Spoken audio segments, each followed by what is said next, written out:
Halo kawan-kawan sekalian, apa kabarnya? Semoga sehat selalu ya. Dilancarkan segala urusan dan dimudahkan segala rezekinya. Amin. Pada kesempatan kali ini saya akan membawakan sebuah cerita. Kisah tentang seorang ibu rumah tangga yang sedang mengandung bayinya yang berusia 9 bulan. Namun, di saat kelahiran sang jabang bayi, tiba-tiba bayinya menghilang begitu saja. Seolah-olah ada makhluk gaib yang mengambilnya. Anehnya, bayi yang menghilang tersebut kembali ke rahim ibunya setelah 10 tahun. Dan sebelum kembali ke ceritanya, saya mengingatkan kembali kepada kawan-kawan sekalian yang baru saja menemukan channel ini. Silahkan subscribe dan nyalakan lonceng notifikasinya, agar kawan-kawan juga sekalian tak ketinggalan dengan cerita-cerita dari channel ini. Lanjut. Mustahil dan tidak masuk akal memang. Namun, kisah mistis ini benar-benar terjadi di daerah Bekasi, Jawa Barat. Dan cerita ini pun tak diberitakan di media massa manapun. Hanya kerabat dan sahabat dekat saja yang mengetahuinya. Dan salah satu keluarganya ialah teman dekat dari penulis sendiri. Berikut ini kisah lengkapnya. Akhirnya, cita-cita untuk membentuk keluarga yang bahagia tercapai sudah dengan dikandungnya janin yang ada di dalam kandungan sang istri. Sungguh itu suatu kebahagiaan yang teramat besar bagi Hendra, pria yang selama ini begitu merindukan kehadiran seorang anak. Jaga kandunganmu mah, jangan kerja yang berat-berat, biar bibi Arum yang mengerjakan semua pekerjaan rumah. Apalagi mengingat usia kandunganmu mendekati 9 bulan, pesan Hendra sang suami dengan penuh kasih sayang. Tentu, saranmu pasti kuperhatikan mas, ujar Nengsi penuh kemanjaan. Namun, wajah Nengsi kemudian berubah muram. Sepertinya ada sesuatu yang mengganggu pikirannya. Ada apa mah? Sepertinya kamu menyembunyikan sesuatu. Katakan saja, aku tak akan marah, bujuk Hendra. Begini, semalam aku bermimpi aneh. Mimpi namun seperti nyata saja. Aku didatangi seorang kakek berjenggot dan berjubah putih. Lalu dia mengatakan akan mengambil anak kita untuk sementara waktu, hingga suatu saat nanti akan dikembalikan lagi. Aku takut mimpi itu akan menjadi kenyataan mas, papar Nengsi dengan mimik yang berubah tegang. Nengsi, istriku, mimpi itu hanyalah bunga tidur. Tak usah kau pikirkan. Sebab mana mungkin mimpi bisa menjadi kenyataan. Jangan sampai mimpi itu mengganggu pikiran dan kesehatanmu. Ingat, jabang bayi dalam kandunganmu harus benar-benar kau jaga. Kamu tenangkan saja pikiranmu, ucap Hendra. Tapi mas, ujar Nengsi, namun segera dipotong oleh Hendra. Sudahlah, tak usah kau pikirkan mimpi tersebut. Lebih baik kau tidur dan istirahat. Bukankah esok pagi kita akan pergi ke puskesmas untuk memeriksa kandunganmu, ujar Hendra. Nengsi pun terdiam, mengalah mengikuti anjuran Hendra, sang suami. Pagi harinya, sekitar jam 5, Nengsi berlahan-lahan menggeliat bangun. Dia membuka mata sambil menahan rasa kantuk yang tersisa. Dipandanginya suaminya yang masih terlelap tidur. Matanya berpaling ke perutnya sendiri sambil memegangi dengan kedua tangannya.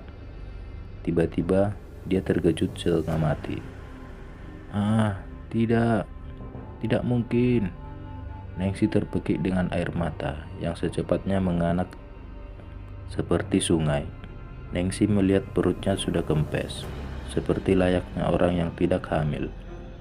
Itulah yang rupanya membuat Nengsi histeris. Hendra yang mendengarkan teriakan itu spontan saja bangun. Nengsi, ada apa? Tanya Hendra dengan cemas. Mas, perutku tiba-tiba mengecil. Anak kita menghilang mas, geragap Nengsi dengan air mata yang terus mengalir. Hendra menatap perut istrinya. Dia sendiri terbelalak heran.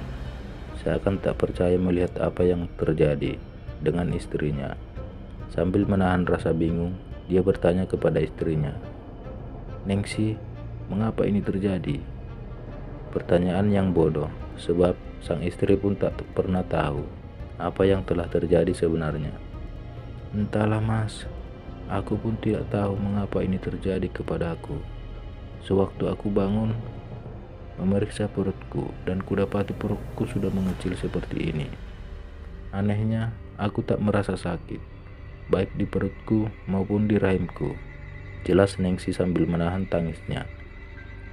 "Mas, mungkinkah kakek itu yang mengambil anak kita?" tanyanya kemudian. "Maksudmu, kakek yang mana?" Hendra balik bertanya dengan heran. "Kakek yang berjenggot dan bersorban putih yang kuceritakan semalam. Kakek yang selalu muncul dalam mimpiku itu," jawab Nengsi. Hendra termangu antara percaya atau tidak. Akhirnya, mau tidak mau dia harus mempercayai hal itu. "Aku jadi takut, bingung juga, resah, dan tak mempercayai semua ini. Tapi kuharap kita harus bersabar atas cobaan ini. Dan andai kata kakek itu yang mengambilnya, kuharap dia mau mengembalikan anak kita nanti," kata Hendra getir. Akhirnya, mereka memberitahu keluarga yang letaknya memang saling berdekatan. Dan atas persetujuan keluarga, mereka pun mendatangi salah satu seorang kiai terdekat. Sebutlah Kiai Abbas. Menurut hasil teropong batin yang dilakukannya, anak mereka telah diambil secara gaib oleh salah seorang makhluk gaib, penghuni salah satu gunung yang ada di Cirebon. Pak Kiai tersebut menasihati agar mereka tidak usah khawatir, karena yang mengambil anak mereka adalah makhluk gaib dari golongan yang baik-baik. Anak tersebut akan dididik dan digembleng agar menjadi orang yang berguna dan mumpuni. Setelah mendapatkan penjelasan dan nasihat dari sang kiai, mereka pulang dengan kegalauan yang sulit diobati. Singkat cerita, 10 tahun kemudian, "Nengsi, tolong buatkan aku kopi. Gulanya sedikit saja," ujar Hendra. "Baik mas," jawab Nengsi. Tak lama kemudian, Nengsi membawa secangkir kopi, lalu disuguhkan kepada Hendra sang suami. Nengsi lalu duduk di samping Hendra dan berkata, "Sudah 2 bulan ini mas, aku tak datang bulan lagi." Hendra pun memandang wajah istrinya. "Nengsi, coba kamu katakan sekali lagi." Hendra berkata seakan tak percaya dengan ucapan istrinya. "Saya sudah 2 bulan ini mas, tak datang bulan." Nengsi menegaskan. "Berarti kamu hamil?" ucap Hendra dengan nada gembira. "Puji syukur kepada Tuhan, akhirnya setelah 10 tahun kita menunggu sejak kehamilanmu yang hilang, tercapai juga cita-cita untuk memiliki anak," susul Hendra lagi. "Saya juga merasa gembira, mensyukuri atas karunia Tuhan yang dilimpahkan kepada kita.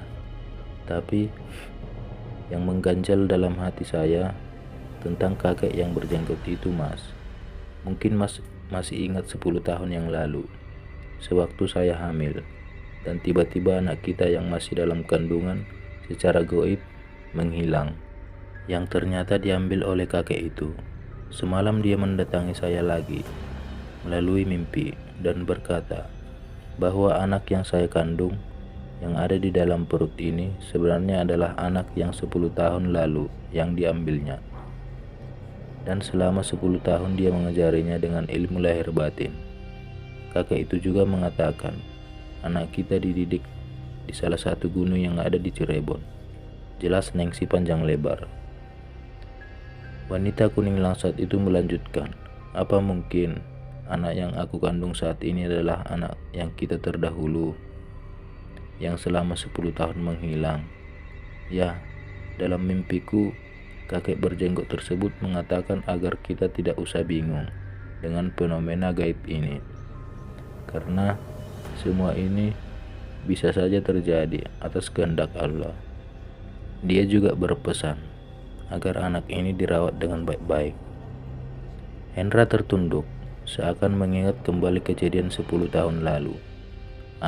Sudahlah, apapun yang terjadi kita harus bersyukur, dan kita harus merawat anak kita dengan baik agar menjadi anak yang saleh, katanya, mencoba menutupi kegusaran hatinya. 9 bulan pun telah berlalu. Kemudian lahirlah anak dari pasangan Hendra dan Nengsi. Mereka pun tentu saja sangat bahagia. Memang aneh, semenjak kelahiran anak itu, ternyata nasib mereka berubah. Kehidupan mereka jauh lebih baik. Anak itu seolah selalu membawa keberuntungan bagi orang tuanya. Kehidupan mereka semakin membaik dan membawa berkah. Anak itu mereka namai Sukma Jaya. Kelak, anak itu di masa yang akan datang akan menjadi seorang yang mumpuni, sebagaimana yang dikatakan kakek berjenggot putih yang berasal dari puncak Gunung Cirebon itu. Oke, sekian cerita ini kawan-kawan. Mungkin cerita ini agak sedikit lain ya kawan-kawan ya, tapi inilah yang dapat saya persembahkan untuk kawan-kawan sekalian pada waktu ini.